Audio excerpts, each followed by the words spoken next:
because it might start.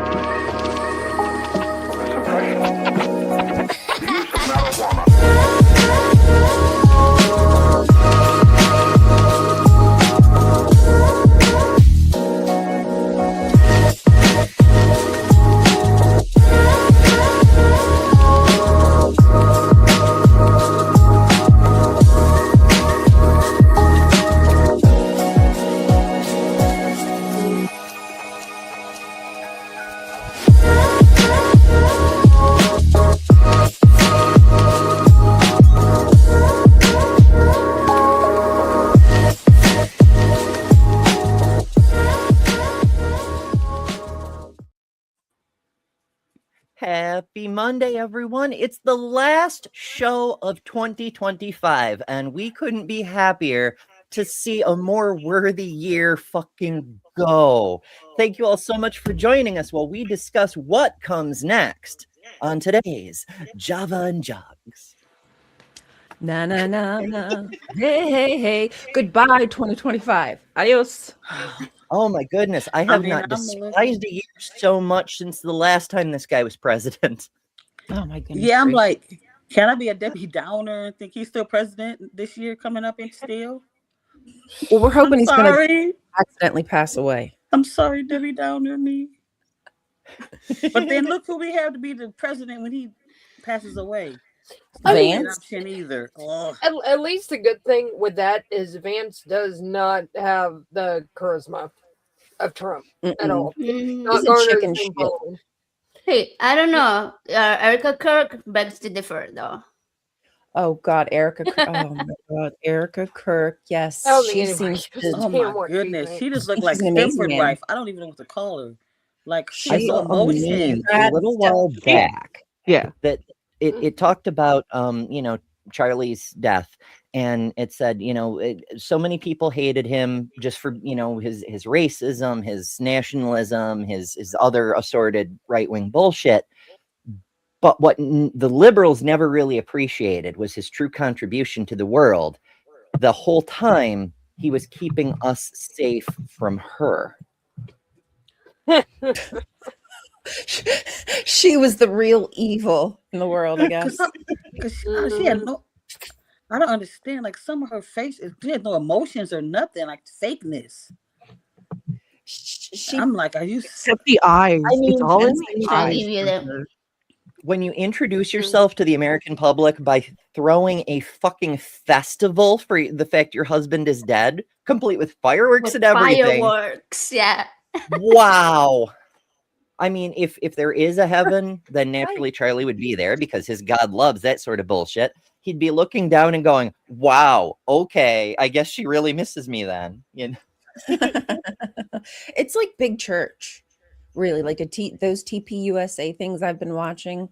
It just looks like a mega church with the sparklers and the music and the people flying around. Like, do you guys see the stage? Using reconstructed the area where he was shot, and people were taking selfies.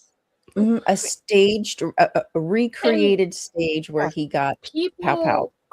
Yeah, well, that's the thing. No, say that's not so. No, they did, but that is the turning point. The September 10th, the moment Charlie lost the gun debate, was the turning point for their organization. They found it. When what was it? It was another meme. It was it was pointing out how there were two founders of Turning Point USA, and they had two political policies. The one dude, his thing was COVID regulations are stupid and horrible, and he died from COVID. And Charlie's thing was gun regulation is stupid and horrible, and he died from gun violence. And so the response was the dildo of consequences has excellent timing. Oh, jeez. Hoisted by their own petard. For real. Also, I need to figure out how to get a dildo of consequences into the merch store. Ooh. Not a bad idea. I like that idea too. Just holding that dildo microphone. Speaking to the microphone. Hello. I think that's doable. Oh my God. One check two. So yeah, it's multiple layers of irony. It's just unbelievably bullshit. And we've seen a lot of irony this year. Like earlier in the month, a lot of us were personally dealing with some static and some bullshit, and some of us still are.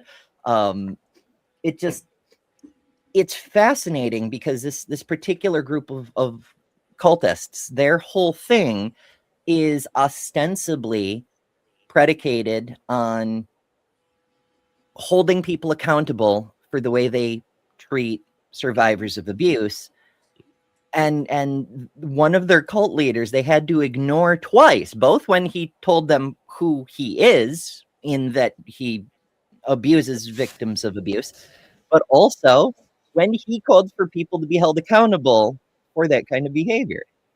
And they're just ignoring everything he says, but holding up his flag while they march around. I'm referring to a few people who showed up on AJ's show last night. If you caught it over on Skeptic Cave, and it was quite an adventure. Oh, I missed it. I missed it, obviously. Sorry that I wasn't there. Just people coming to show support and told me to stop making content. So here I am making more because, like, hey, you want to see more of my face? Yay. That's right. When someone tries to silence you, get louder. Oh yeah.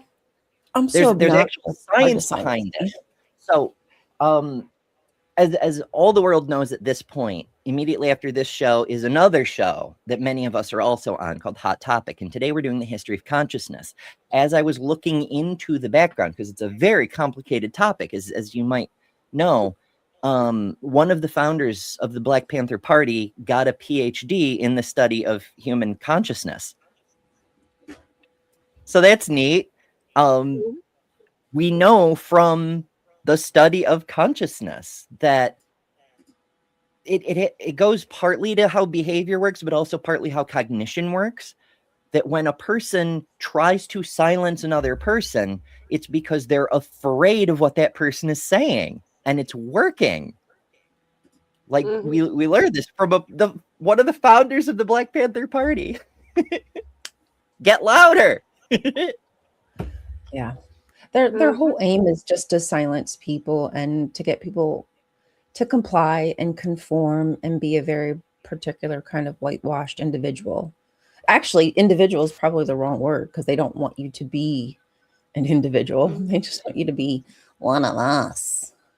Be one of Black us. Panther, the evil. Yeah, they felt the malicious Black group.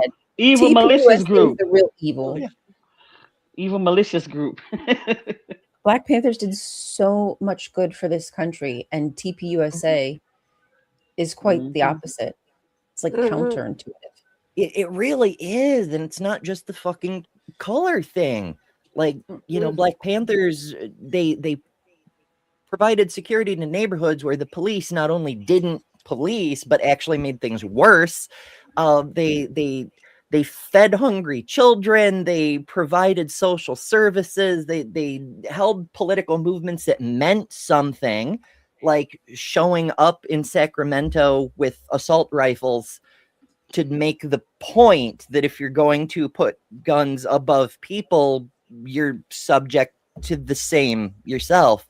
They did so much politically, whereas with Turning Point, not only are they not helping anyone, but all of their gestures are just gestures. It's just performative virtue signaling based on the conservative version of values. It's wild how it's so exactly the opposite. It's so toxic, and it is actually just virtue signaling. It's very empty platitudes. They mean nothing by it. It's just a lot of word salad, because at the end of the day, they mean nothing of it. They don't mean this peace and love and understanding. That is not their message at all. That's just the facade they're selling. I mean, they want it for a certain group of people. Yes, for a certain group of people, right? If they conform, as long as they can conform. And sell, like you say, they're trying to sell something, right? They're trying to make the grift to make the money. That's how they're doing it. And Erica Kirk is doing it an amazing job at it, considering she just lost her husband to something super tragic. You know, it's not just a normal kind of, oh, somebody got sick and passed away, or you knew it was coming. It's super tragic the way that he died. And she's just been out on the town.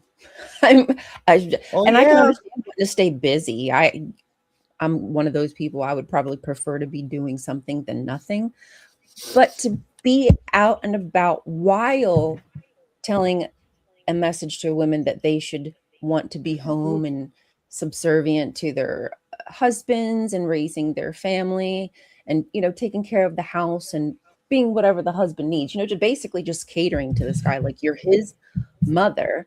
And yet you own a business now. You're the CEO of TP USA, Toilet Paper USA, and living this very luxurious lifestyle, not at home raising kids. Hey, I see TP. You're not wrong, Dr. Kip. No, he's not wrong. Dr. Kip says that's unfair, Amber. TP USA is helping to embolden the debate bros. And that is literally true. In the wake of Charlie's death, there are thousands of little wannabe podcasters setting up their little tents and their little Steven Crowder debate me signs at college campuses, hoping to be the hand-picked successor, because clearly TPUSA needs a man to run it. In keeping its own value. Every time I see TP USA and I run into it a lot, toilet paper is the first thing that I think of, and then I have to remember its turning points.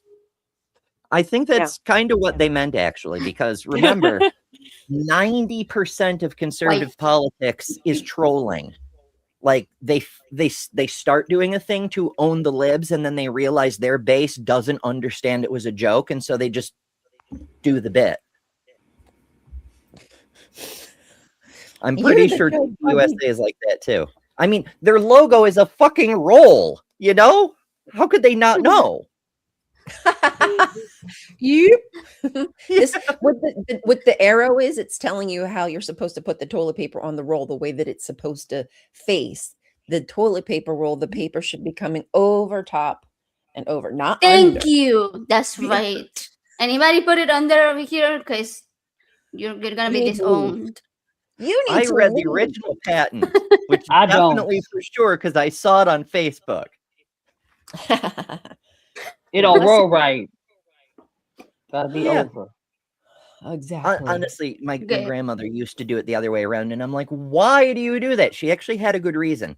Cats. If you do it over the top, the cats can do that thing where they're like, nee, and just empty the whole roll. But if you do it the other way and the cats try that, the roll stays up there because it's rolling backwards. I'm like, okay, fair enough. But it's still technically wrong. It is wrong. It is wrong. I have to fight my husband still on that one. He puts it back. Well, you know, I would be at least happy if somebody would just put the toilet paper back on the roll. I think that would just, and instead of just having to have the empty one on the roll still, and then this new one just sitting on the counter next to the toilet. Okay, that's the majority of the times. Yeah, that's most. I kid you not, the biggest fight in my house right now is somebody keeps using the bathroom but leaving like 2 squares on the roll because they don't want to change it. Squares. It's just like square. Hold on, Ryan. Hold on. Let's make you big so we can see. Okay, go. Build this wall. That's mirrored. Hell yeah. Hell yeah. Nice. Please. Thank you. Meow. Meow. Meow. Ryan speaks feelinistish.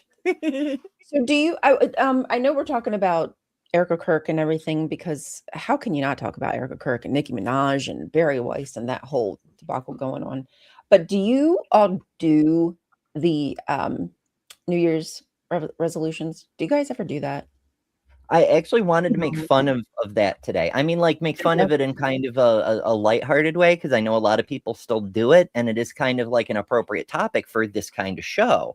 But also, like, I gave up resolutions when I was like 9 years old. I'm like, why am I going to wait until the new year to do a thing I know I want to do? I'll just do it now, you know? do it now. I Just do it. I've tried to do like New Year's resolutions. I think the one I kind of did for a while was not cursing. For a long time, I had not cursed. I kind of cut it out, and then I let it back in. Why? Fucking stop that already. It probably had something to do with religion. Honestly, trying to be I'm trying to be a good girl. I was raised being a fucking sailor, and I ain't gonna fucking fuck that shit. Avastia lovers. The one thing I've done in my adult life that came close to being a resolution, and it's by a pure coincidence of timing, was giving up cigarettes.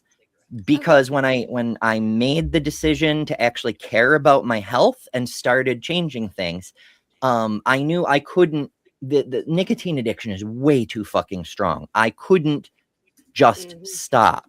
I had to run out of the cigarettes I currently had. And so I made that deal with myself. I will run out of the cigarettes I currently have, and that's it. That no more cigarettes, right? And the day I happened to run out of cigarettes was January 2nd.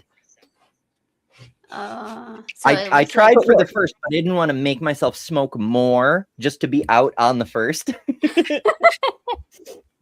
That's funny. Yeah, I was talking to Skeptical Scott. I was on my show recently, and he was talking about that New Year's resolutions. He's like, I give them up because I just like everybody, right? You promise yourself you're gonna go to the gym, you're gonna eat better, you're gonna do this and you're gonna do that, and then by like mid-January, early February, it's over, right?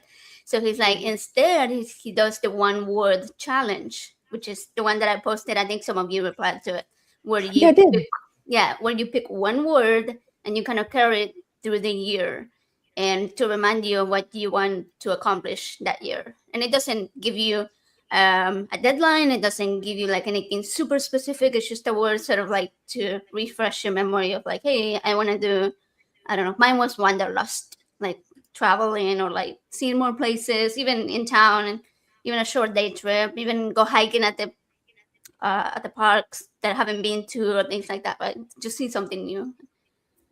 Yeah. It's cheating though, because it's a compound word, so you're getting 2 words in there. Okay, right, yeah, okay, smart. Cheater. I think I chose healthy. Yeah, I think something I've been trying to do over the past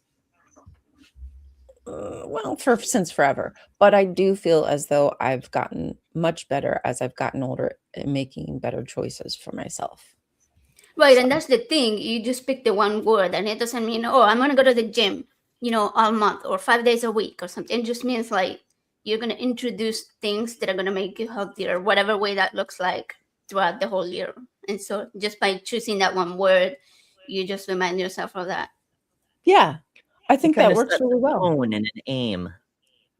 Yeah, it's almost it's not like manifesting in that silly woo-woo way, but it's like helping you to focus, and so more of your things will serve that end if you think about it regular. Like put a big old fucking post-it right on your computer monitor so it's with you all day, every day, or at least every day you're at your computer monitor. AJ, in your case, if you're actually out doing the thing, you won't see the reminder because you're away from your computer.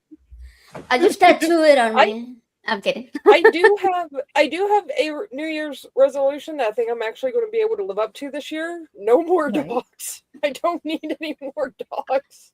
Okay. No more dogs? No more dogs. I've got 3 of them. I can't handle another. I don't know. Never say never. No, don't. I'm like, you know what happens when you say stuff like that?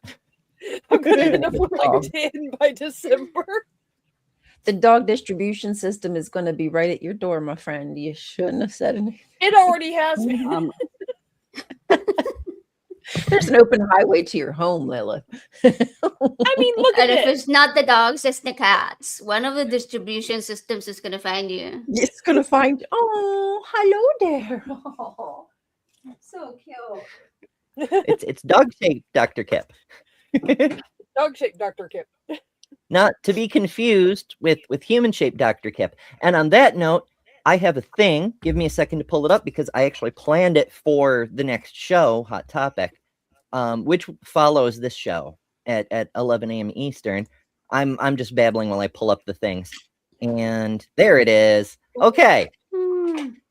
So some countries celebrate a book flood this time of year. This is the script I prepared for Hot Topic, so bear with me. Some countries celebrate a book flood this time of year. And in the spirit of scholarship, I'm pleased to say, friend of the community, Dr. Kip Davis, has finally released his new book, God's Propaganda, as an audiobook. You can now get it in any format you like. I'm not sponsored by either Kip or any particular audiobook platform, although I could be. I'm just a proponent of supporting creators doing good work and spreading the word about that work when it makes sense to do so. Like now, because books came up. I love traditional books, make no mistake. The weight, the feel, the smell of the paper, but audio is a lot more accessible for a lot of folks like me. So now that the audio edition is out, I thought I'd live up to my ideals and spread the word where it might do some good. So, you know, get a copy, whatever, you know, do the thing. I need a copy. Do the thing. Look, copies. Do it. It's a nice one. Do that thing. Peer pressure. We will judge you. Do it. It's a new year. You could learn some Bible lore. Yes, It's probably one of the best books I've read in the last few years, easily. It's really readable. Like, it's really readable for a topic you think would be really dense. He does a great job with it. Yeah, there's a lot to cover. I imagine that must be hard because even when I try to write like a little script, I'm like, oh, I'll just make a little 5-minute video. Let me just write something up real quick. And then fucking 10 pages later, I'm like, this isn't 5 minutes. What am I going to cut out of here that's still going to make it I understand that must be when you have so much to say, when you have so much to say, but you got too much into too small a space. Yeah, so much. But yeah, I have that problem too. Happens all the time. Yeah, I mean, scripts I've written that were just going to be 1-minute script, and then I've never done them because I was tired that I put so much into it, and it's not exactly what I want it to be. So it's just sitting there now. Great waste of time.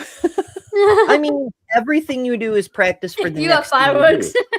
So even yes, I love the effect, but everything, even things that you don't actually publish, it's still practice for the next thing, right? You're going to be better at it the next time. And sometimes you'll use bits of those notes in future projects. See, thank you, Ember. Putting a positive spin on unfinished work. That's right. Making me feel better about incomplete projects that I have, which are many. Lots oh my of goodness. I know. I understand. I don't want to grow up with that. Not too many. Yeah, I'm a person where like it doesn't count unless I get to put the check mark done next to it. Then none of the effort counted. And I deal with that all the fucking time. That's one of the reasons I can't seem to ever stop working. But and I know I get hung up on things. Like I'll be watching a video that's like 35 minutes long.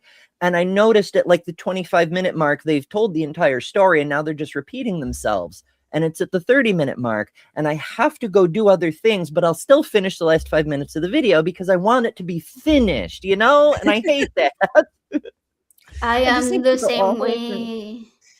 Yeah. But I have so many lists and then another list. And I keep them over like different documents and on paper and on, and it gets so overwhelming. So I can suggest 2 resolutions for the new year for people who are dealing with that kind of shit. The first is done is better than perfect but not done. If you can finish the damn thing and get it out the door, published into the world, even if it's imperfect, that is better than endlessly tinkering with it until it's fucking perfect, because it never will be perfect ever. So just done, get it out, right? Complete rather than perfection. Focus on that. The second thing is you don't actually have to finish everything like we were just discussing. Unfinished projects can still be worth doing They can still contribute to a better future. And sometimes, like, I can't tell you how many great books I've read where the author mentions in the afterword that they started it 20 years ago, lost the thread for it, lost the mode, whatever the case may be. It sat in a desk drawer for 20 years. And then one day, light bulb. And it became the best fucking novel ever, you know? Right. Yeah. Sometimes you do need to put things down and walk away and then come back to it. As long as you just remember you got to come back to it. That's the problem. It's the thing. Like, don't try to force something that's I mean, yeah, in capitalism we have to force things, but like when it's something, a creative project, something that's under your exclusive control, don't be afraid to set it aside if you don't have the zest for it. If the passion isn't there, it'll show in your, it'll come off like AI slop if you don't care about it. If you're just trying to produce it just to produce it, it's much better to let it sit until that light bulb shows up on its own. Even if you die of old age before that happens, for the projects that it does happen, they will be much better projects for that. Yeah. Yeah. I think sometimes fresh eyes makes things easier to see like where you were going wrong or what you missed. Because it's almost like it's not yours anymore. Like, you know, you wrote all that, you understand all the information, but you've been so far removed that it's like, oh, okay, you're reading something somebody else wrote, and it's easier to not criticize, but to give, see the holes. Exactly. Yeah, there's a few authors. So there's different levels of authors, right? And how good they are versus how strict they adhere to certain methods. It isn't a one-to-one thing. Stephen King, for example, does almost none of this, but there's a method where you like write the thing, you write a certain amount every day, write and you write and you write until you've finished the story. And then you take the manuscript and you put it in a box for 3 to 6 months and you don't even look at it. And then after you've let that time pass so that the what you wrote gets fuzzy in the edges of your memory, then you can get it out and start editing, because now you can see what is actually extra bullshit that doesn't contribute to your story, or where you thought you explained something clearly but actually didn't, you know? So the editing is much more effective if you give it some time. That's a good idea. I like that. Well, I have a bunch of video ideas that I wrote months ago, so I guess now's a good time to go back and reread them and be like, okay, is this bullshit or what? So we're gonna make it 2026 a year of more creativity and being louder. We're only half an hour in and we've got some good goals so far. Let's see if we can solve world all of that. I think that being louder is a necessity right now, and adding more voices to the course as well. Like, I do wish that there were other channels who use their platform like more wisely to bring more people.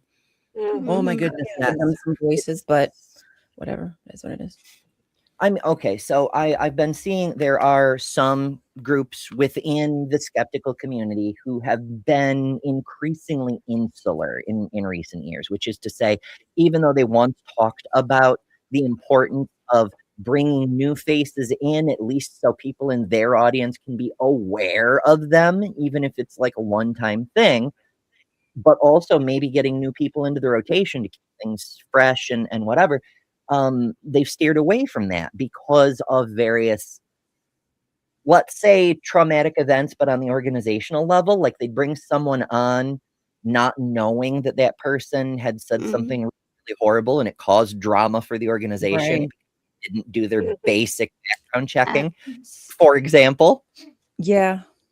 Other cases where a person like a permanent host, and then there was an issue with one of the behind the scenes people, and it created a personal rift that caused drama on the channel, and eventually that person had to leave the channel.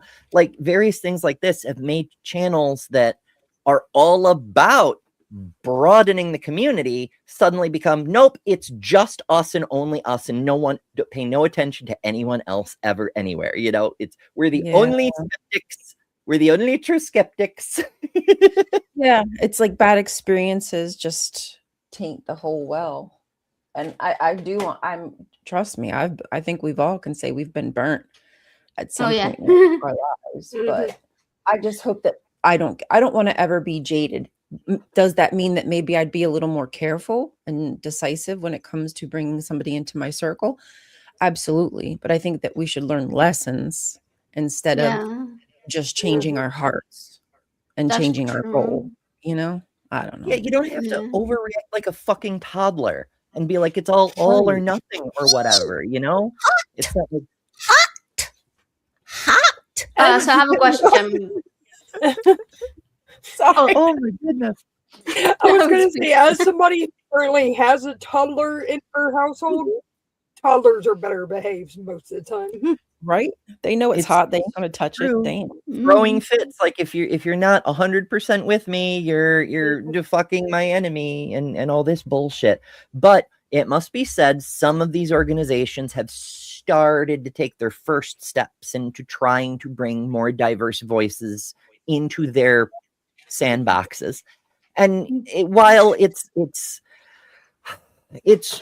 horribly slow, it's painful to watch, I do have to give them props for taking steps. So there's that. That can be another thing that the community can aim at in the new year.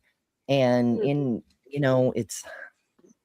I mean, I get it. It's a difficult thing. Like, I started out trying to highlight new creators as I came across them on my channel. That was one of the things I wanted to do. Even that webpage you set up was a big help to me. I found a bunch of creators. Hell yeah. Your list, yeah. Thank you. Even little me. Me too. Well, the size doesn't matter. That's a thing I keep trying to. It drives me crazy. I don't know about that one. The big channels are like, oh well, you're not big enough. You're not a benefit to me to put you on. You won't draw an audience, kind of thing. And I'm like, that's not the point. Like, look at for example, on some of the ACA shows. Some of the regular hosts either don't have channels or have very small channels. It's not the size of the channel that determines your ability to contribute. It's your personality and how you interact with the subject matter and the audience, you know? There is one of my most favorite guests that I've had on my show, Felicia. She doesn't even have a channel. She doesn't want to make content. She just like hangs out on Discord. And I saw her, I think it was on Helen's show maybe. And I was like, I gotta have her on. And she was awesome. So like, yeah, you don't even have to have a channel or anything to be like a really powerful voice or have awesome stuff to say. Oh, for sure. I mean, like, take Jenny Morgan, for example, who, we all recently saw on Purple's 48-hour Christmas marathon thing. She popped in several channels. Granted, her lack of mic discipline drives me fucking crazy. But when it comes to advocacy, she's a very powerful voice. And she may have started a channel and I'm not aware of, but the last time I heard, she doesn't even have a channel, Like, she just shows up and does advocacy. Yeah. Okay, so we're still speaking about goals for 2026, but we didn't hear from Jess, Lil, and Kelly's one word. One word. One time. No, I said my goals, no new dogs. Hold on. Who? What? Both of your talker. Who? Sorry. I put down motivation. Okay. Oh, motivation. That's good. Well, where will I get that from? We shall see. You gotta find fuel from deep down, Kelly. And we're gonna cheer you on too, Kelly. So that counts, right? I'm tempted to write down sanity because I would like a little bit more sanity in my household, but I don't think that one's gonna happen. Sanity. Oh, that's a hard one. What about you, Jess?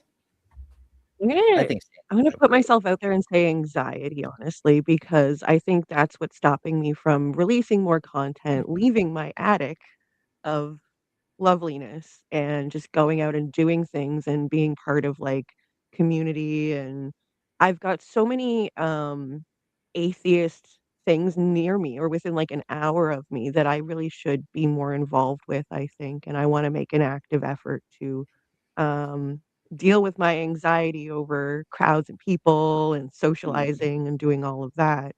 And I want to put myself out there and just kind of help if I can help and go from there.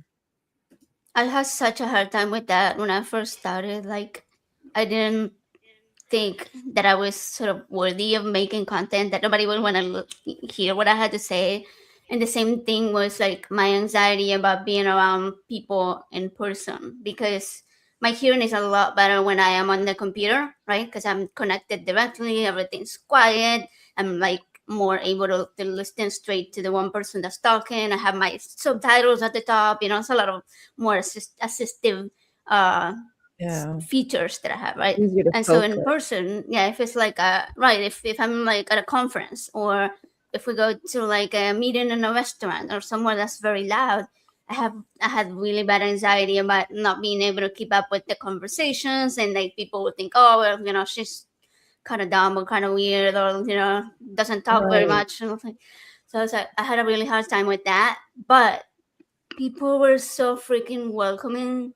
And if I had a hard time hearing, people would repeat it, or like, oh hey, let's go to like a more quiet spot, or like doing things that will actually help me communicate with them, rather than being like some people in my own family who, when I ask, hey, can you repeat that, they're like, oh, never mind. Kind of like, I think that was one of the biggest things for me, like people telling me, oh, never mind, like my hearing what they had to say wasn't really worthy for them to repeat it.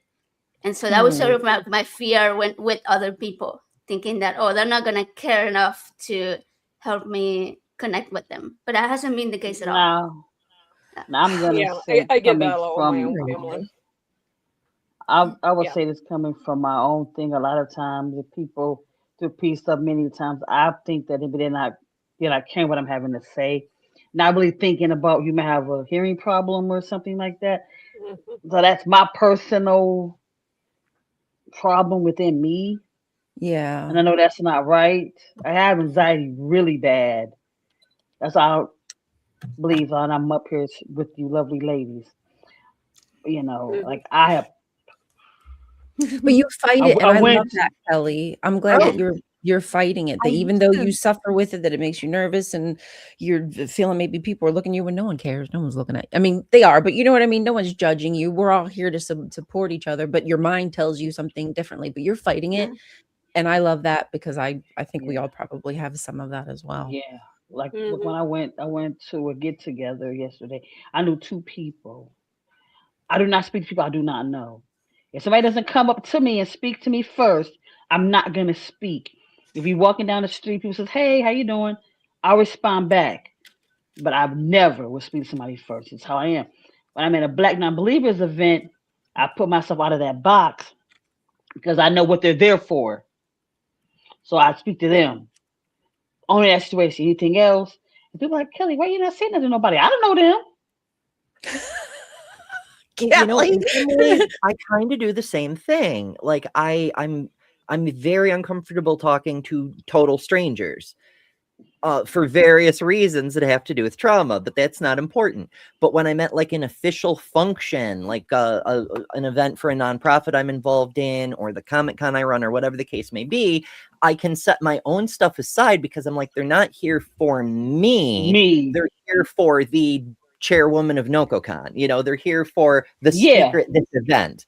So in an official capacity, I can be like, okay, so here's what you need to know, on that level, and not be all hung up on my personal level, Yeah, when people come up and they'll say, "Hey, this is Mandisa did with you and me.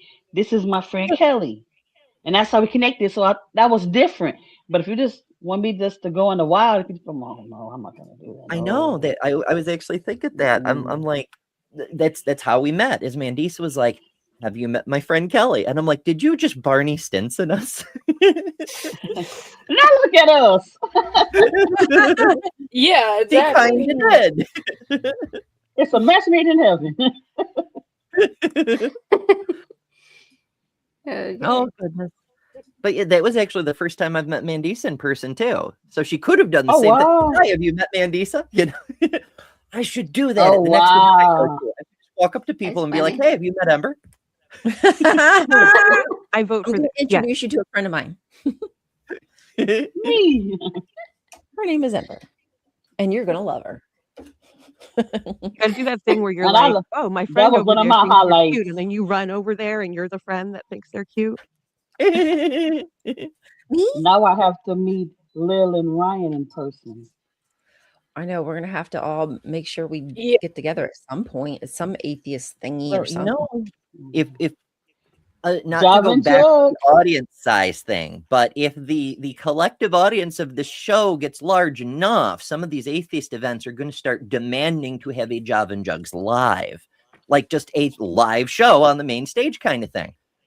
They're gonna demand it happens all the time at Comic I'd be down Con. for that. Like, Hint, hint, hint, hint. yeah. So if y'all want to help with that, there's a very easy way to do it. You can push the YouTube buttons, whatever channel you're on. You can hit the like.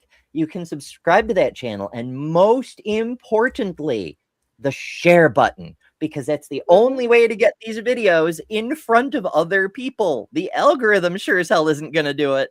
Oh, Lord Jesus. So send us to people who might enjoy this kind of content, but also send us to people who would hate this kind of content. That red hat uncle who thinks women shouldn't be allowed to vote, piss him off. Fuck him.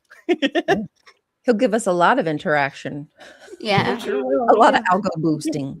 And even if you don't like the content, just hit the down button. It's still an interaction, right? Oh, hey. Leave a comment. I'm an atheist. I love you, Esther. Where you been, Esther? Yeah, I love you, Love Esther. you. We love you. It's good to see you. Esther's always live. So if you're, I want you on my show one day. Yeah, you should do that. I'm Would be not good. familiar. I'm gonna have to go subscribe.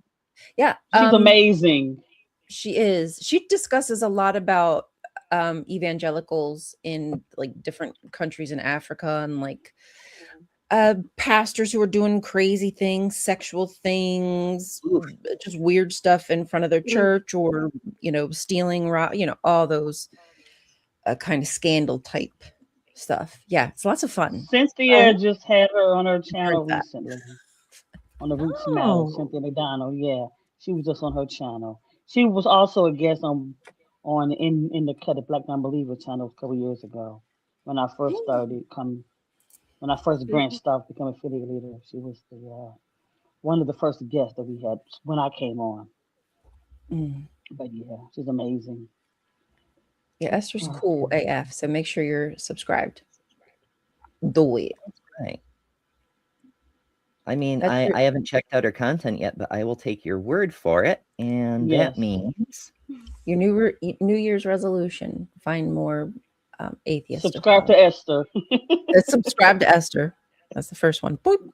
Done. Okay, and there we go. All one right. thing I did do during that marathon, I subscribed to everybody that was in the marathon. I've been trying to watch some of their content. Some I already was subscribed to, but it was I think there others was probably not. like 5 to 6 people I'd not didn't know. Yeah, I should go through and do the same thing. Yeah. Then I got a membership to the Rabid Atheist, so I'm like, let me watch them because somebody gifted me a membership. Oh yeah, that's Ed Raby. He's a trip. Yeah, I've never. Yeah, I was like, let me watch them because I just got a free membership. Yeah, okay. So I've updated the website that Ryan mentioned earlier with the list of creators, and there's Esther, the Afro Atheist, and you can find something like 100 different channels. That now I'm not going to say you have to subscribe to all of them. These are all channels I wish I'd known about sooner, because we never tell each other about other channels. Like, hey, you should go check out this channel. It's always, oh, hey, Ember, you finally found this channel. Why the fuck didn't you tell me, Titan? So I've made a list. All the channels I wish somebody had told me about sooner. Esther's on the list, and you can also find all of us on that list. All of the Java and Jugs hosts and our this side is the side you need to be paying attention to. This is the best side right here. Yep. The highlighted side. Those are the best content creators. So yeah, do find all of that. I should clarify for anybody who doesn't know, betterthanember.com. All the stuff is there. The creator stuff is the creator tab. The Ember store I talk about, where we have the Java and Jugs on a mug. It should be a Java jug. I don't know, whatever. Designed by Jess. That's in the store. And if those sell so that to the point that the producer sends me money, then that money will go to Jess because it's her design. We also have a fundraiser for RAIN, the Rape, Abuse, and Incest National Network that helps domestic violence victims and others. There's a, what is it, a shirt? I don't have my links on this software. There's a beautiful model over there. Yeah, there's stuff that isn't just like, even though it's the Ember store, it's the point is there's things that go other places in there too. I'm bad at talking. It's early. Well, hey. We are here for the tangents. Yeah. Nice. There's science and spooky. Happy Monday. It says, how the fuck did you not know about Esther? Because like I was just saying, no one tells other people about other channels. No one is saying, hey, you should check out this channel. It has really cool stuff and you might like it. That's why I made a list, because no one tells them anyone else. Now you were told. Okay, I also did not know about Esther, and I just subscribed. So yeah. I met Esther on Skeptic Haven, I think, years ago. Oh yeah. Oh, okay. cool. I didn't know that. That's nice. Long time ago. Esther, Like met Esther. I didn't know Esther had a channel, because that's another thing we don't do. And I maybe it's like considered a faux pas, but like when we run into each other in other spaces, like on say Skeptic Haven, for example, we don't often go, hey, I'm also a content creator, this is what I do, because it feels all self-promoty. But if we don't say so, then other people don't know, you know? Mm-hmm. Gotta spread the word. Isn't the best form of advertising is just word of mouth? Isn't that what the MLMs say? It's what they say, yes. I guess we've been under the same rock, Ember. I was also under the rock. Same here. Don't worry, we'll get you out of the rock. I was not under a rock. You knew. Not. I knew. Kelly knew. For once, I knew something that the rest of y'all didn't know. Finally. Yes. Finally. Me and Ryan were woke. You know a lot of things the rest of us don't know. We were very woke, you guys. We were woke before woke was even awake. If you know what I mean. For instance, the first time I ran across you, I believe, was also on Skeptic Haven. You were doing random shows, various shows, not random, but like various shows over there at the time. Yeah, various. You would mention pickle, but when you mentioned pickles, it like in the context, it came off as a double entendre, and I thought you meant something else. Oh, yeah. Well, that song, you're like, I want to play with my pickles. It was right. The dog, but it's still like, wait a second. And speaking of playing with one's pickles, see what we did there? See what we did? Do we need a little break? Do we need smoothness of this segue? Let's play with our pickles.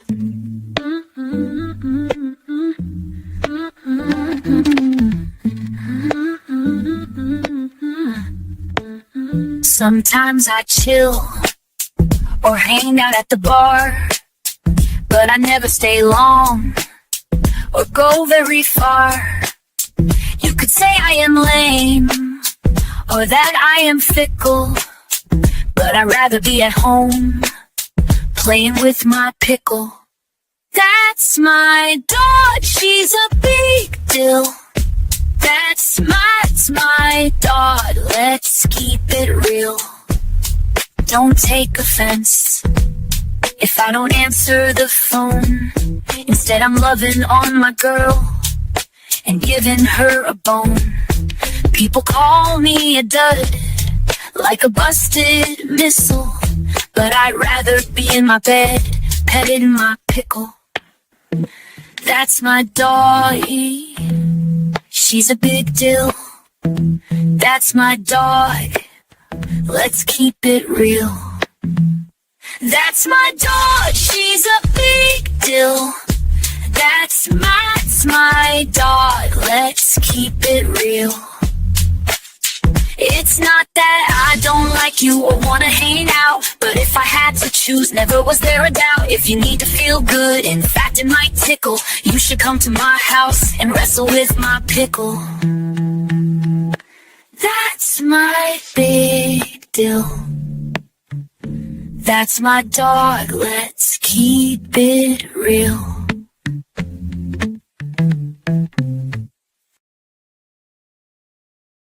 All right. Give it up for What the about dogs. more music videos in 2026? If we combine forces, we could probably produce enough clips and shit that we could do a whole show without ever actually having to be on camera. We can just go from music video to music video or whatever. We probably could at some point, like if we just needed a day where we, for whatever reason, it was a Monday and none of us could be here, we just have a recorded show of all of our of just clips. Java Jug clips. Several like the ACA shows this week were all like replays of like the best 5 calls of the year or some shit, you know? Like we could do that too if we really wanted. Like TV shows used to do that all the time. Like when they needed a week off, they were a week behind in their production. They either rerun a show from earlier in the season or they do like a best of clips thing, depending on how much money they wanted to put into preparing the missed episode. Yeah. It's funny when you're at the season or the part of the show where they're, you've gotten through so far that now they get to do that rehash thing for whatever reason. Maybe they're being judged in a courtroom, and so they start reliving all of these events from past TV shows. It's like, oh, okay, it's one of those shows where they're basically going to spend 1 or 2 minutes with the actual person, and the rest of the show is just going to be clips of stuff we've already seen. Not that I mind those shows, but every once in a while you just, it's that time in the show's life, the life cycle, where now they have enough shows behind them. Well, time to watch a new show because this one's just about run out. Oh my goodness. What was it? Maybe I can't remember exactly which show. It may have been Scrubs, it may have been something else, but they did a show making fun of clip shows where they would it was just a setup after setup. Like they'd each get like a one-liner that would set up a flashback. And so the actual new content in the show was like 15 lines and the rest was just clips. The characters would be like, remember that time? And then they'd do it, I guess it saves some money and maybe even production time. I mean, probably, but also like doing it in a self-aware way specifically to make fun of that format. I mean, yes, it's also lazy for the same reason, but it's a valid point because it had been getting so overdone in the television production industry. Like soap operas, my fucking gods. There's some episodes of some of the longer running ones where there'd be a dramatic reveal and a character would walk in with a stylish goatee and there's a flashback showing where the same character without the goatee mysteriously fell out of an airplane or something and everyone presumed he was dead 2 years ago, but now we find out he survived the fall. Like Are those soap operas? Yeah. Yep. I mean, it's so.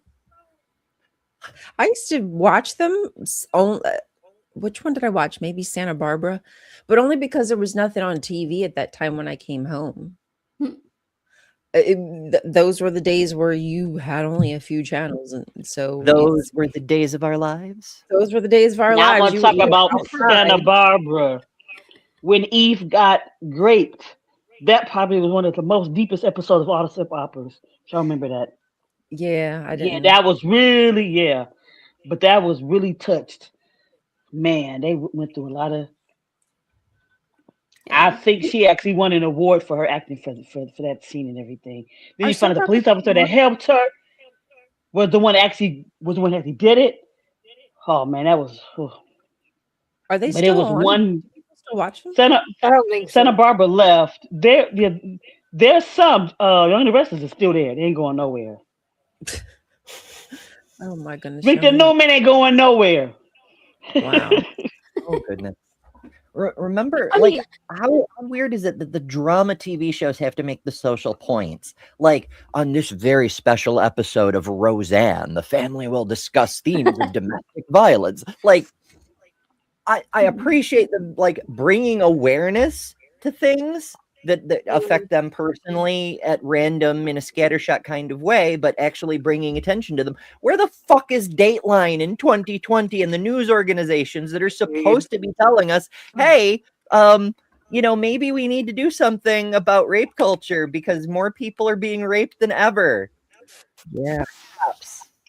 Well, I guess wait for more people to get because they can relate to watching a sitcom that they love, going through that in the real scenario type of situation to just watching some man sit in front of a camera talking about it. Yeah. Like you see yourself in that person on the screen who's experiencing it. Like, I've been through. I'm a single mother with children. I can understand what it feels like. Hello, Dylan. Good to see you. Hello, Dylan. Never seen you, but Happy welcome. Monday. Happy almost end of 2025. And back in the day, I used to make movie posters just for fun and practice with Photoshop. And I came up with a poster for the what was it, the 2016 inauguration? Obama became president in 2008, won again in 2012. So 2016 is when Trump took office 2017. So right, 2016, late 2016, I made a movie poster with Trump and Giuliani and Mike Pence and all the fucking assholes. And in the background, I had, like, in red and kind of faded out like the ghost of Darth Sidious, a gorilla. And I titled it Harambe's Revenge. This time the subhuman primates will smash everything or something like that. It just And sadly, I thought it was a joke. But yeah, Harambe's Revenge. It all went wrong with Harambe. That's where we skewed into the Biff Tannen found the Betts book timeline. Fucking hell. McFly. I want a different timeline. Is that possible? Yeah. Okay. I have another question. Oh yeah. Business is really, really trying very hard over there on the side chat. Trying to convert out of us sinners and give us salvation and all that fun stuff. Yes. Thank you, business. I have accepted Jesus into my heart now. Oh, didn't pass the tax rebate. What if we made the church with secular women? And then we would all be tax exempt, right? I mean, I've heard Jesus likes to be inside things, but I'm not sure hearts is his first choice. I don't know. He's not that kind of guy. The last time I heard, he was busy getting nailed by a bunch of Roman soldiers. Okay, so he likes things inside him, not lube. Gotcha. No judgment here. No judgment. Yeah. No. We're big fans of all flavors of the rainbow. He walked around with 12 men. At the end, he got nailed by more. Like, yeah, if it's consensual and safe, you good to go. Yeah, I don't care what you do. I mean, also, it's worth noting that preference notwithstanding, Jesus may not have had the equipment because, he did he only had XX chromosomes, not right? have a Y chromosome. So yeah, so he was trans man Jesus. Trans man Jesus.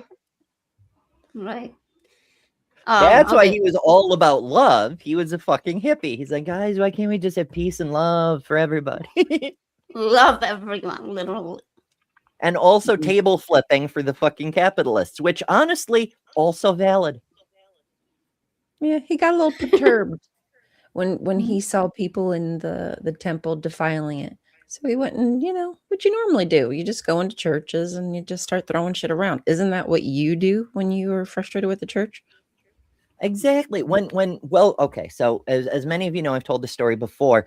Wells Fargo, the bank, stole my house along with a bunch of other houses. They did a kind of equity theft fraud thing that it was before the 2008 bubble bullshit. That was a later thing. They just doubled people's payments over and over and over until it forced them out of their houses, and they got held accountable for it by the state of New York. They paid the largest fine a corporation had ever been fined in all of history for very, very illegal mortgage practices. Not that it got me my house back. So when people say to me, what would Jesus do? I think of him flipping the money lenders' tables in the temple, and I'm like, that Jesus I can definitely empathize with. Because we got to put the me in empathy, right, AJ? Heck yeah. Heck yeah. You always gotta make it, about it's somewhere in there. If it's not about you. We're making fun of one of AJ's callers on a show last night. Oh god, yeah, that was pretty terrible. That was pretty terrible. Like there was a crazy caller. Yeah, basically trying to debate how well it was a whole ass mess of a call, but there was this part where all of a sudden atheists are terrible people, and because the other host Erin and myself were saying that we are empathetic people, that we don't need a child to die in order to be inspired to help other human beings. He was like, oh well, but like I can't have empathy unless something happens to me. And he was like, I only have empathy for homeless people because I was homeless once. Right. It's the Republican view. We only care about it when it affects me, And wow, that's crazy as hell. The worst part was that we were talking about my co-host having lost her nephew to childhood cancer. And this guy was like, well, this was God's way of inspiring his parents to find a cure for childhood cancer. And we were like, no, we don't need our child to die to be able to help people, find a cure. I was like, I donate time or money or whatever I have, whatever resources I have to childhood cancer organizations, not because I had a child die from cancer, but because I don't want that to happen in the first place, right? Like okay, there was a it's time actually somewhat worse than that, because Erin kept saying my nephew, and the caller kept saying no, it was my auntie. I didn't say he was so not listening to anything anyone was saying. He assumed everything was about his story. I know, it was and so she would bad. specifically say my nephew, and he'd be like, no, I never said anything about my nephew. It was my auntie. Like, fucking hell. And even after the call finished, they finally wrapped up with him because he was not listening to anything. He goes off in the side chat about, I don't know why they kept saying auntie. It was my nephew. Or no, other way around. Whatever. Yeah. Dude, you're still not listening to anything ever. But AJ wasn't the only one to do a show last night. Lil, you had a birthday yesterday? Do I have that right? What? Do you plan on doing one next year? Hopefully, yes. Hopefully I'm still kicking. So hopefully I'll be here. Better be.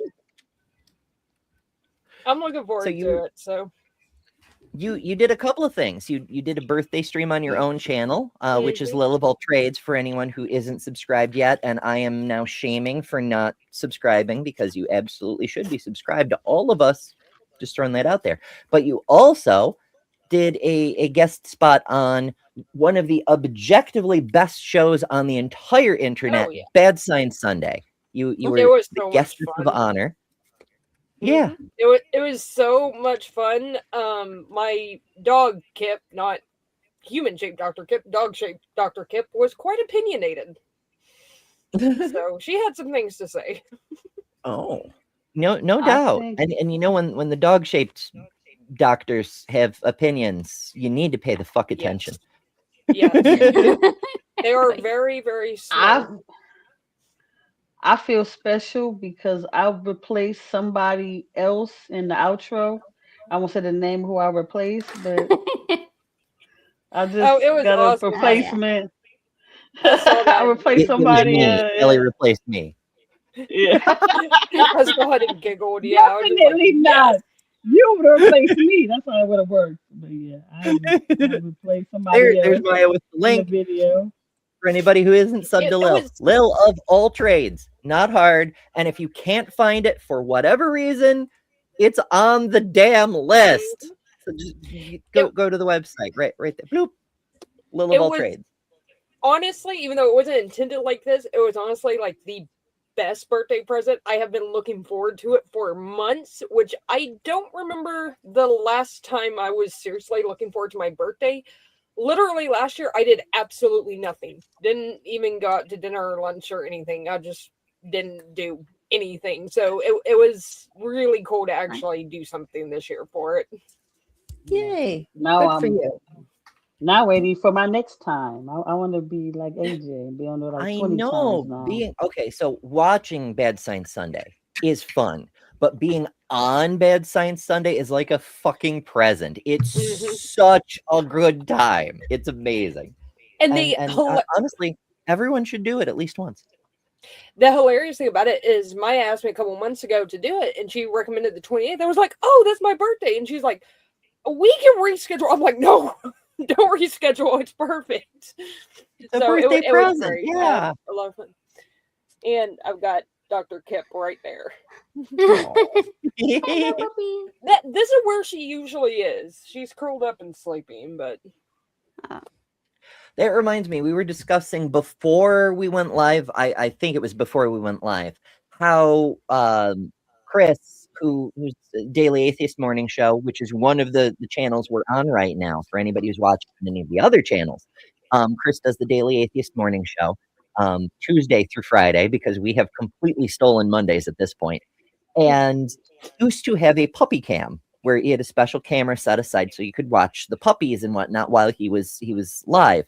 He hasn't used it in several months, so we've been saying that Chris needs to surrender the puppy cam to Lil, so that Lil can show the puppies. If you're not going to use it. I actually do want to do a puppy cam, because like I've got a big bench because they like jumping up here with me. So I've got a space that they can jump up here, and they're always right here. So yeah, a puppy cam is necessary. So we'll just pipe you through in the morning, your puppy cam. You'll just have to make sure you never step in front of it naked or anything like that, Will. Or if you want to, I've heard YouTube allows that sort of thing now. So whatever. Oh, is it really allowing? Well, if it's accidental, they won't censor your channel for it if it's a mistake. Okay, well that's good, because hey, it's happened. Just saying. I realized a couple of days ago on a live stream that one of the it was an illustration, but I think it had boobies in it, and I'm just like, oh, I hope that doesn't get censored or demonetized or anything. But Gio's not monetized yet, but I don't want it to affect anything. But I'm not sure it's going to be a big deal, but still, I was just like, oh, that's not good. I like to use art. This, but I'm gonna have to drop, guys. The windstorm is at a yellow and might be moving to a red, so I got to get out of the attic. Hope it's okay. Yeah. I know how that is. Thank you for joining. We don't lose power. But you're gonna be my neighbor. You're gonna be my neighbor soon. We're right. We're gonna reach out and touch each other over the river. Over the river, Kelly. Yay. We're gonna be like, I can reach you now. Thank you for joining, Jess. sorry about the weather, but definitely be safe because we want you with us in 2026 also. We love you. Stay healthy and don't die. And we love you. Love you guys too. Love you too. Also, since we were Try not to die is my perpetual. It's not even a New Year's resolution. It's just what I try to do. So far, I've been mostly successful at it. Sometimes I miss a bit, but oh my goodness. So it's Jess's coming out day. She's hot, isn't she? You know, so some of us have to come out of the closet. She has to come out of the attic. That's true. Oh, that's a good one. It's an adventure. Oh my goodness. But yeah, lots of the country. That's another thing. Are we going to have a world next year? Because it seems like the weather severity is upping faster than even the most catastrophic predictions anticipated. Like we were getting stuff like, oh, by 2050, sea level gain will reach a certain point that we start to lose cities, or in some cases, entire fucking countries. There's a Pacific island nation that is being evacuated because there will be no island in a few more years. The whole nation just won't exist. And you know, we're looking at that kind of stuff, but we're getting like hurricane winds just sweeping the continent over and over. We're getting heat waves and intense cold waves, like intense, deadly cold waves, and just storm after storm. Like the weather is completely out of fucking control. I mean, in fairness, the weather has always been out of our control, but it's become chaotic and irregular in a very destructive way. And if this continues, which is to say, the current pattern not only doesn't normalize, but continues to get more chaotic, how much longer will we have humans to experience weather, do you think? I do not know, but but I trust the scientists, and I trust that we're having a greater effect on the planet than people are willing to admit, or just because they don't care. It's probably the bigger problem. They don't care. Yeah, I mean, we have we can trust the scientists. Science generates answers. It tells us what's happening and things we can do about it that are likely to be effective. And then we just not do anything with that information because our politicians are much more interested in chasing all the Latinos out of the country, you know? Yeah. They're the real problems. Or crossing out information. Latinos are the real problems. Yeah, or because they don't think they're gonna need this earth for much longer, and you know they have eternal life somewhere else. So like, who the fuck cares about this house? Yep. The earth belongs to Satan, and they're going to have a perfect, everlasting, spiritual, I don't know, otherworldly, dimensional kind of, however they want to explain it. So this earth is just something for them to use. They're not stewards of the planet. It's more toddler logic. It's that bullshit little kid elementary school playground thing where they're like, just you wait till my daddy gets here, then you'll be in real trouble. My big god daddy, my invisible daddy in the sky, my sky daddy. Yeah, like even my family. Do you know who my daddy is? It's like even my family, who tends to be like fairly conservative and didn't buy the climate was changing. They've even noticed how drastically the weather has changed here, even in the last 15 years. Like 15 years ago, we had 2 white Christmases in a row. This past week, it was like 80 degrees on Christmas. I was walking around in a tank top and shorts, and it's been like that the last several Christmases. Like it's bad. Even though, yes, I know weather in one day is not climate change, but they've noticed year over year, it's gotten warmer and warmer. Our storms have gotten more violent. We're having tornado warnings all year round now on a regular basis. Like we usually get we get at least one massive storm that produces a tornado a month. It's ridiculous. Tornadoes aren't real. It's just I've had to replace my roof 3 times and my fence twice because of it.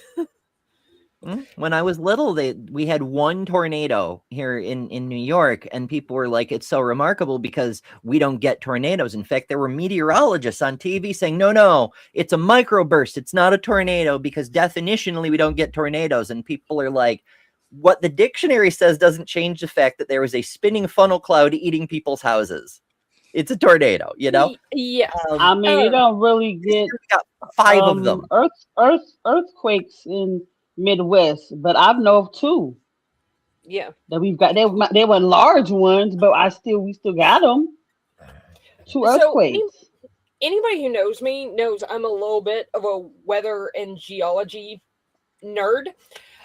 When I lived in Indiana, just a little. Whenever I lived in storm Indiana, chasing. I'm gonna watch a YouTube video. I would love to. No kidding. When I lived in Indiana, I was coming down here for like a visit for my family and stuff, and I was driving. We stopped somewhere in Illinois to eat. And the second we sit down, I get an alert on my phone that there was an earthquake in Bloomington that I could have felt at my house if I was there. Only one that's ever happened to me. About a week later, when we left, we stopped at the same place to get to eat, which is just kind of like mine and my son's tradition that we always did. I get a tornado warning on my phone from my parents' house in Texas. I was just like, why am I missing all this? At least if it's going to be there, let me experience it.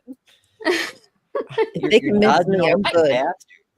I'm the person that's going to be in the middle of the street, like filming the thing until it's like right on top of me. I want to see I saw Twisters. I want to do storm chasing. Although the one time I actually did get close to a storm, it was raining so hard you couldn't see it until it was like 100 meters away. Oh my! And then you just crap your pants. It's like, oh shit, I'm dead. Yeah.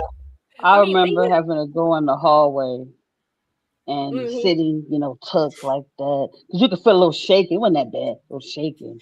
You just sit there in the hallway with your knees up like this till the storm passed. I remember when I was shaking stopped. Probably about 9. Me and my dad were on the front porch. We were watching this massive storm come in. He runs inside to check the radar, runs outside, scoops me up with one arm, scoops my mom up as he runs through the living room, throws both of us into the hall closet, is like, stay there. And apparently there was a tornado like less than a mile away when that happened. Like, I still remember that crystal clear. Growing up in Tornado Alley, what can you do? Yeah, you gotta that kind of thing. It just... Yeah. I actually, when I was little, I was a big nerd as well. I know, shock and surprise. No one saw that coming. Really? So I designed. I got into architecture so I could design my own house, and one of the houses I designed was a hobbit hole. Partly because hobbits, hobbit means comfort, but also because if it's underground, it's basically immune to tornadoes. Because tornadoes they'll like dig up a little channel of dust or something, but they don't go into the ground. So if your entire roof is earth, and I don't mean like moss shingles, but I mean like your house is built into a hill, you're immune to tornadoes effectively. Now flooding, that may be another issue, but that's why you want to build into a hillside up the hill, right? But anyway, I designed this house specifically to make it tornado proof. And I don't know why we're not doing that in tornado zones, because it's actually considerably cheaper than importing fuck tons of pine and all this other shit. Well, like here, for instance, you can't have stuff underground because the soil underneath, it'll just destroy it in like 10 years because it shifts so much. So there's, I think, one person who has a tornado shelter in our neighborhood. They got it about 10 years ago, and it already needs to be replaced because it's already cracking. But for most tornadoes here, at least, if you live in a well-built house with an interior room, you're probably fine. And if you're not, there's like 1,000 places in like a mile radius to go, and you usually have enough warning to get out of the way if it's a big enough tornado. So have you considered like holding a Bible between you and the tornado? No, I should try that next time. That might work. And the miraculous thing is, everything will be destroyed but the Bible. Question, and that will show you how wonderful God is. Version of the Bible, because I've got to make sure to get that right. Because right, we have version. It only counts if you use the right translation of the right a collection of the right denomination's version of things. Maybe I can just build unless you get in the Dead Sea Scrolls, it don't matter. That's the only one that's gonna work. We need the great Isaiah scroll to protect us from the wrath of the Does divine. this work? That's the only thing. This might work, at least for hip protection. At least that one has scripture that's written in its original language. So yes, maybe there's magical properties from that. Maybe. He should have put, but did he put on the first page, this is the true word? Is this a true book? I've never seen a holy book that says that, actually. Doesn't the Quran say that? Say what? That it is the one true book. Oh, I don't know. Let me see. Paul said that all scripture were inspired by God and beneficial. Was it Paul that said? No, maybe it wasn't Paul. All scripture is inspired and beneficial for teaching, reproving, setting things straight. I don't know who said it. Somebody said it, and it's in the Bible somewhere. Okay, Google does say here. Okay, anyways, Google says the Quran explicitly presents itself as the ultimate true scripture from God. Sure, but they all do that. Like what's the question is, does it start like the opening line saying this is the only truth kind of thing? Yeah. We probably just need a Quran viewer, but probably in a language we can speak. Pardon? Is there like a Quran version of the Bible Gateway? I don't know. Let's try Quran Gateway. But... There is. Amazing. It doesn't seem to be working very well, but there's a site there. Underway? Yeah, I want to. Oh, it's not letting me open the website. Like the Quran itself, it's kind of outdated technologically. It's cock blocking. Shock and surprise. It's cock blocking you. International Quranic Studies Association, a new tool for studying the Quranic text, and it goes to Quran Gateway. God damn it. Allah, what have you done? Your followers are fucking ridiculous. I mean, Jesus's followers are fucking ridiculous too, but like in a different way. Is there a Klingon Quran? Should be if there isn't. I'd read it that way. I don't know. If it's written in Klingon, then we could get Dapper to help us read it. Oh, do they know Klingon? Yeah, Dapper learned. What was it for a bet? It was so long ago, but yeah, Dapper learned Klingon. Oh my gosh, that's crazy. That's not a language I could, but if I'm gonna learn a language, it's probably going to be something a little more useful in everyday life. Muslim nerds translate Quran to Klingon. It's from Islamica News in 2014. Wow. Amazing. There's a market for everything. There's a niche for everything. I mean, well, the important thing is that there's fans of Star Trek in every group of humans. In every galaxy. Mm-hmm. Like that's how universal Star Trek is. That, you know, even Muslims love it, Christians love it, secular folk are like, this is the future liberals want. Like the only people who hate it are like illiterate people who wear red hats. They're like, oh, socialism. Look at everyone with equal rights and healthcare. What a terrible future. They also apparently don't like Arabic numerals. What? Oh yeah. I said they also apparently don't like Arabic numerals. Oh, they never have. They're terrible. Terrible. They're Yeah, corrupting the awful. children. Yes. How dare they? That's the same level of embarrassment of that blonde girl saying that Puerto Rico isn't one of our whatchamacallit. Yeah. You know what I'm saying? Like territories. Yeah, derp. What's not part of the United States? They speak Spanish. Fucking hell. Not everywhere that speaks English is part of the U.S. Like there's no logic to that logic, right? Like there isn't. There's no law that says you have to speak English. But there's no official language. How could there be when so many people spoke different languages? Exactly. Like that was the thing. People don't seem to realize that the ethnicity Hispanic exists because half of the United States is just the north half of Mexico. We just stole the north half of Mexico. We beat them in a war and we just conquered half their country. And part of the treaty negotiations for that, and I think it was 1848 off the top of my head. I may be off by a little bit. It might be like 1854, whatever. But basically Mexico was like, all right, we will surrender this territory to you, but there is a problem that has to be solved. Your constitution says only white men are citizens. Everyone else is property. None of our citizens are white men. What are we going to do? And so they had to create the ethnicity of Hispanic to cover Latino people, because they could be just as white as anyone, or they could be just as dark as anyone, or they could be, native First Nation people, or any mixture thereof, because that's what the population of Mexico has always been, at least since the Spanish showed up. But I digress.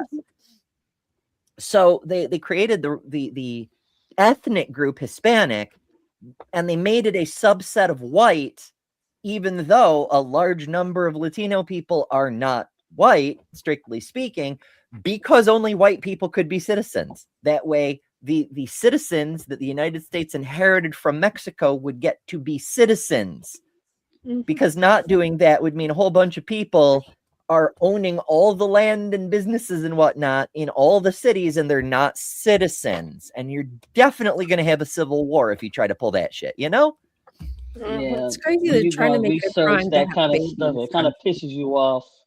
Sorry, would you say, Kelly? I said that's what kind of pisses you off at how America got all the states and stuff like that.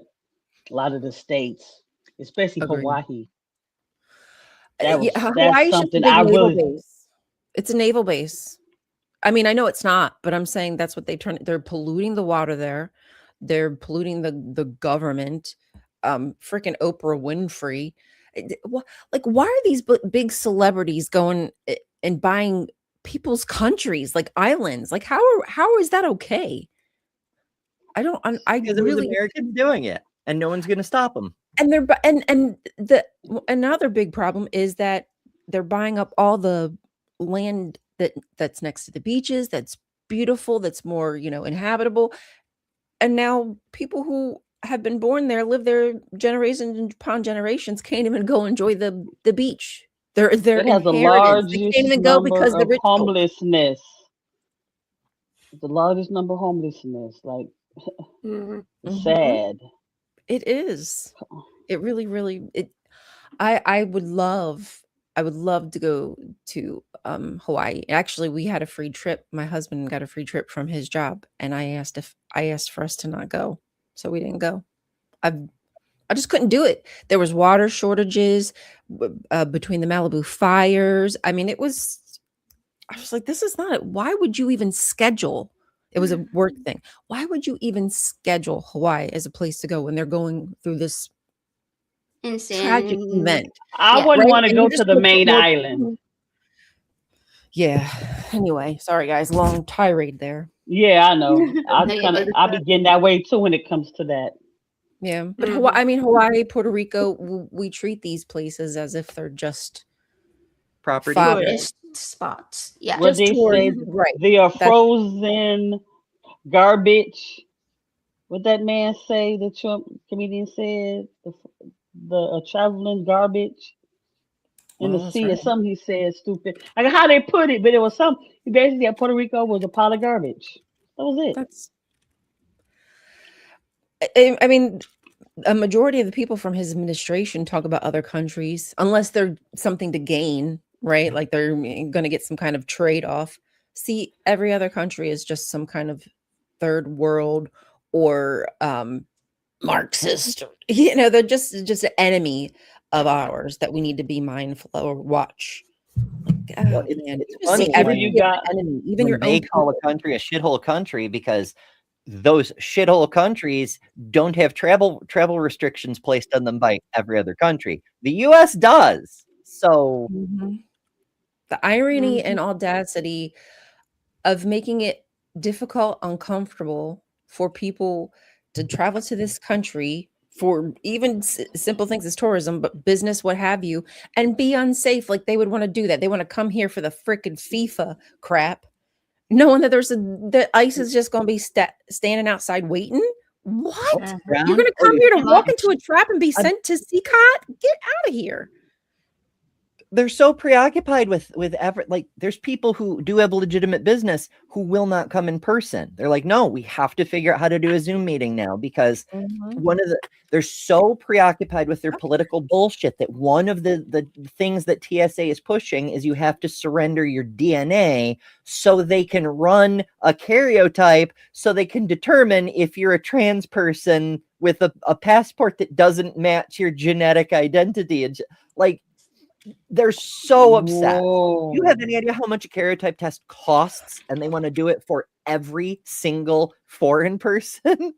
Holy shit. Wow. But wow. let's talk about how much money Doge is saving. Yeah, how much money Doge is saving? Well, they saved a lot of money on Adobe. They sure did. The Adobe license. This is me buying. Oh yeah. F off. Oh my goodness. What'd you say, Kelly? Sorry.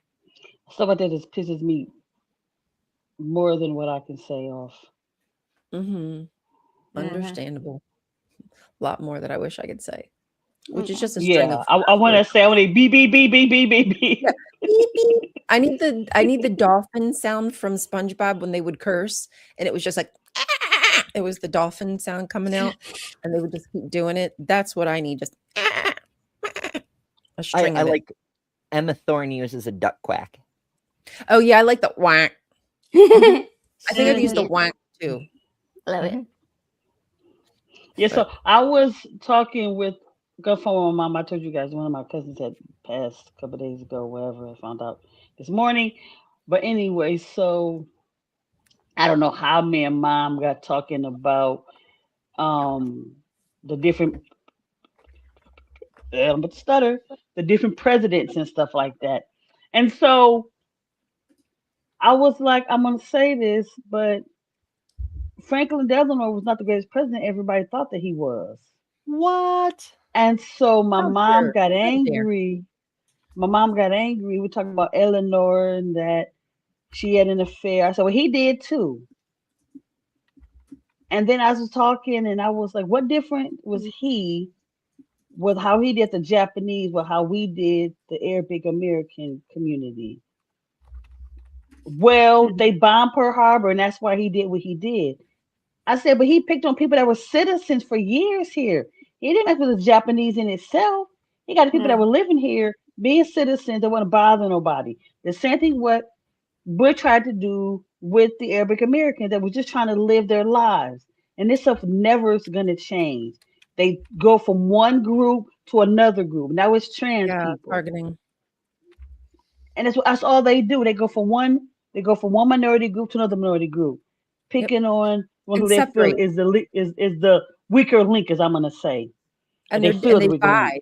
They try to divide because groups who are marginalized know that their strength is in numbers, and with realizing that the fight that you're fighting for your own group is likely the same fight that another group is having. And though, I mean, the Israel specifically said that they were going to ramp up Islamophobia in order to get people to dislike people who are Muslim. And I just yesterday or the day before unfollowed an XJW because they just went on some Islamophobic tirade.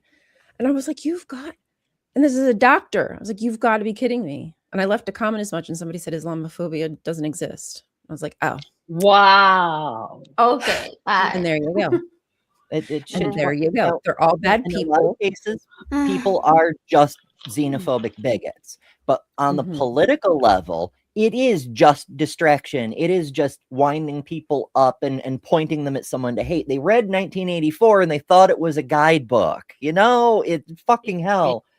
And they're transparent about it too, because we saw that they went directly from hating Black people to hating gay people. It was like the day Ruby Bridges got into school, they started talking about, oh, we need to deal with the gays now. It was like, right. And as soon, like 2015, as soon as the Supreme Court ruled that they couldn't ban gay marriage anymore, like the next day, they were having strategy meetings about how we need to take all the anti-Black and all the anti-gay rhetoric and copy and paste, do a find and replace kind of thing, and make it about trans people.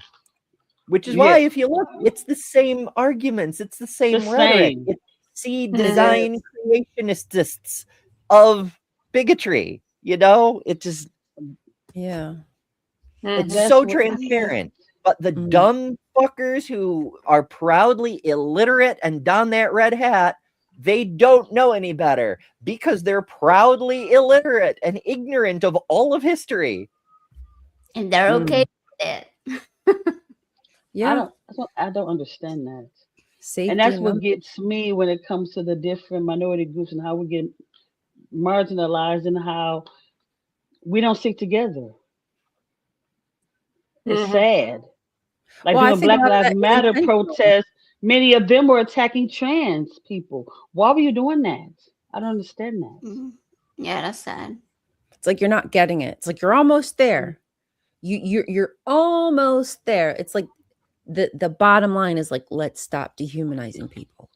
Can you get to that bottom line? Can you realize that like that's not helping the situation by just directing the heat to another group of people? That's really what you want to do. You want to take the heat off yourself so you can point it at an even smaller marginalized. Like that's absolutely fanatical. Right. Like Maya says, what was that movie? Hold on. What she said? Hold on. Okay, go ahead. Sorry. Yeah, Maya says it's a little facetious. They don't have meetings for that. Idiots just find the same talking points compelling.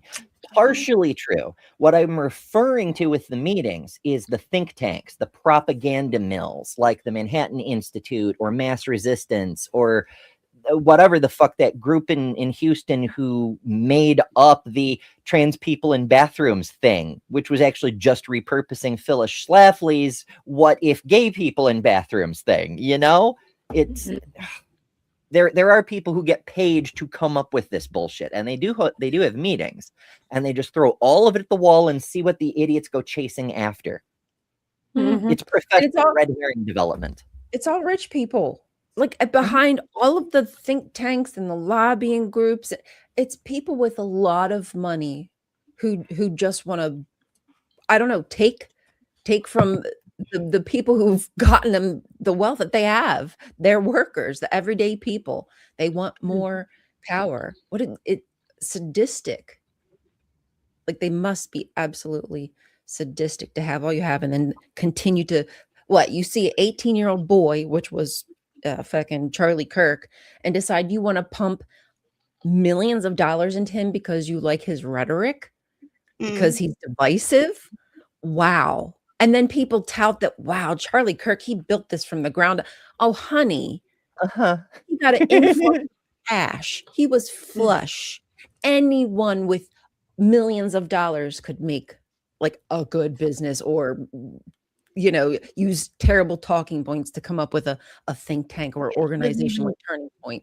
give me a break. There's nothing special about any of these people other than they're attached to some kind of rich mouthpiece or zaddy, if you will. It's paying them the big bucks just to spread their hatred. Oh, and it's true for all of them. Like so many people, like Candace Owens, for example, she started out as a lefty, and then she went to like celebrity gossip posting, and then Dennis Prager was like, "Hey, we need a black person who's willing to be contrarian."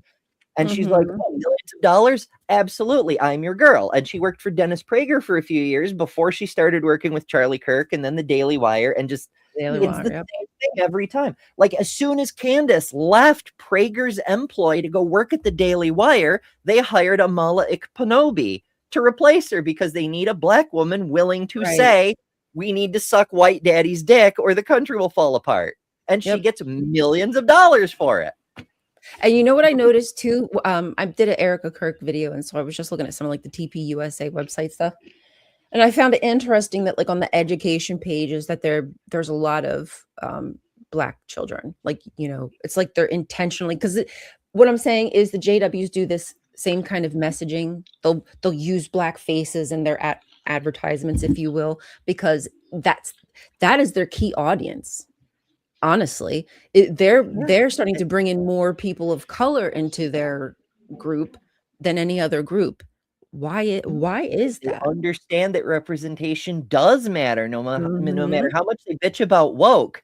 They complain about virtue signaling because to them that's what they're doing. They're just virtue signaling. They're like, look at us, we're inclusive. You see yourself in our ads.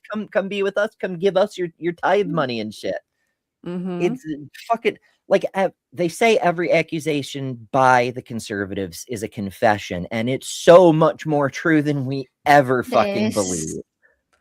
I can't believe that I mean, I know why I didn't get it at first. It's just the level of gaslighting you start to internalize, and you think that you're like it's all my fault. The reason this bad stuff is happening is all my fault, and they're so they're so good at that, aren't they? And you just ignore the problems because it's obviously just your fault. Like freaking abused, like an abused person. What could I do better? Well, I mean, that's also partly because they have a large degree of control to our education system, our media, our entertainment, etc. And so they've created this echo box in the culture. I mean, from the ground up, from education, they're making people dumber on purpose, because the dumber people are, the more susceptible they are for those red herrings, for those distractions, for the bullshit propaganda they're peddling, the outright lies they're peddling. Christians are being slaughtered in Nigeria. We have to intervene militarily for some reason. We have to bomb people to save them. Don't you guys know that if you drop bombs and murder innocent people, that's how you save them? You can thank Texas for that one. Ted Cruz started that stupid rumor. It's a fucking dumbass. I really wish I understood how you can bomb yourself into peace. That concept is... Well, technically, if you bomb everyone, there will be peace. There will be no more violence. Okay. Yeah, so I guess that's okay. Well, then they got billions of more people they've missed. We're working on it. We all got to take a number. They're doing it slowly through our food and not letting us get vaccines. Right? Remember the Georgia Guidestones? How it said you have to reduce the population to like 500 million? They're working on it. Oh, yeah, I'm sure. They have to do it carefully, though, because like they figured out that you can't just release a disease vector and hope it kills only the poor people. That doesn't actually work out for you, because it kills at random. It doesn't kill enough people, and it does kill some of your special people who are differentiated by having larger bank accounts. Yes. Yeah. It's so fucking collateral damage. Yeah, collateral damage, and justifies the means. Yeah. As long as people are dead and suffering, then God's work is done. It's God's will. They say money is the root of all evil. Do you suppose that's also kind of original sin in a symbolic way? Because it seems to be that it's love of money that like is justifying all the bullshit. Well, if it's then the church needs to stop asking for money, and we need to start taxing them MFers. When we said eat the rich, we were talking about the churches too. Yes, honey, I'm talking about big box church. Y'all need to be eating bite by bite. Let's start chomping and chewing. Let's do Those it. churches that are converted stadiums. Yeah, because it seems like the smaller churches are do more than what the bigger churches do. Yes, because I think they're more organic. They're more local. They care about the people, the outreach. But these big churches, it's all about the prosper gospel. If you give, you will get. So give, give, give. And all the root of your problems in your life is because you're not preaching enough, you're not praying enough, you're hanging out with the wrong people, you're not focused on your Bible stuff. Like they'll just give you, it's like the worst pep talk in the world. You can do this. You got this. Get your $50 blessing. Yeah, all blessing. If you do God's will, He's gonna bless you, guaranteed. And by doing God's will, you got to donate. You got to give to the church all your money. That's right. And I have to scoot soon to prep for the next show, but I want to. I want to leave y'all with a bit of wisdom for the new year. Is the understanding that you don't have to actually send organizations money to earn your way in the new year. You can do better on your own by yourself, but you don't have to do it by yourself, because whatever your disposition in life, there are people waiting for you to be in community with them, including a community like this one for skeptical people who believe in the voices of women and diverse individuals, regardless of sex, gender, ethnicity, all the things, right? If you're a good person, even if you're religious, but you want to learn, you want to be a better person, you're welcome here. However, if you send in love offerings, I can guarantee you will get more of us in the year to come. So with that, I'm going to scoot. Join me in a few minutes on Better Than Ember, if you're not over there already. For today's hot topic, we're doing the history of consciousness, because we're doing science and history and philosophy stuff now, and I fucking love it. So I hope you join us there. And otherwise, y'all have yourselves a wonderful fucking new year. And try not to die. Happy New Year. Happy New Year. Happy New Year, Ember. I am also gonna step out to get ready for Ember's show because I want to join, but I gotta take my puppies out first. I was figuring you was gonna join. I figured. I was like, if nobody else joins, it's gonna be AJ. Yeah. Do you have to shill anything quick, or you just gotta go? Oh, what am I doing? Like shows and stuff. Right now, I don't have anything scheduled because I'm working on January's schedule, but I have lots of plans. And I'm gonna have Sydney Davis on, my twin. Oh, you forgot about me, huh? Oh yeah, you're right. Oh my God. I feel so hurt now. I know, that's because that's like on the second, literally the second day of January. So it's melding into my December. Okay. So yes, Kelly and I can't remember which order, but one of us goes first and the other one goes second. You go first. Right. Okay. We're going to do both of our shows on our channels, but we are going to be on each other's channel. So you're going to see our faces probably for like, I don't know, 3 or 4 hours straight. Something like that. We'll see how long. About that. Sorry about that. I apologize. You're going to see me. That's gonna be fun. I'm excited. That's gonna be a good way to like start our year, right? Because it's like literally my first. I wasn't thinking myself. I ended my year with Lil, and I'll start my year with you. Love it. I'm excited about how that. You do it. I need to have Ryan somewhere in the middle. Oh, make a sandwich. I know. Ooh. Does anybody else have anything they want to shill before we go? All right, I'm gonna step out. Okay. Bye. AJ just said me and her, and then I have Eli Slack coming on the 3rd, and then I'm gonna be on Cynthia McDonald channel, The Ruth Matter. Nice. On the 4th, tell them the dates right, and then the 6th it will be a Council of Kelly's. The Council of Kelly's. So yes, Kelly. Detroit Atheist Queen Kelly, Kelly Laughlin, and Godless Granny Kelly. We'll be doing that on my channel. So that's what's going on right now for the first week. Then we have other things coming up after that. Awesome. So you're gonna get sick. So you're gonna get sick and tired of me. Nah, not at all. Make sure y'all are subscribed to Detroit Atheist Queen, por favor. And Lilith, you got anything? Not really. Not other than the stuff that I'm usually up. I'll probably be doing a couple live streams off at random times through the week. So we'll see how that goes. Awesome. All right, guys. Make sure you're giving Lil of All Trades a follow as well. Thank you to everyone who joined us today. It's great to see you. Don't forget to join us here tomorrow again at 9 a.m. with myself and Chris on the Daily Atheist Morning Show. I just released a video on Erica Kirk, just kind of my opinion, not a deep dive or anything, but just some of her problematic behavior. So check that out if you will. And on that note, I hope you all have a great day, a great holiday if we don't see you before the new year. I love you, lovely ladies. Thank you for being here with me today. Love you too. See you guys soon. Bye. Happy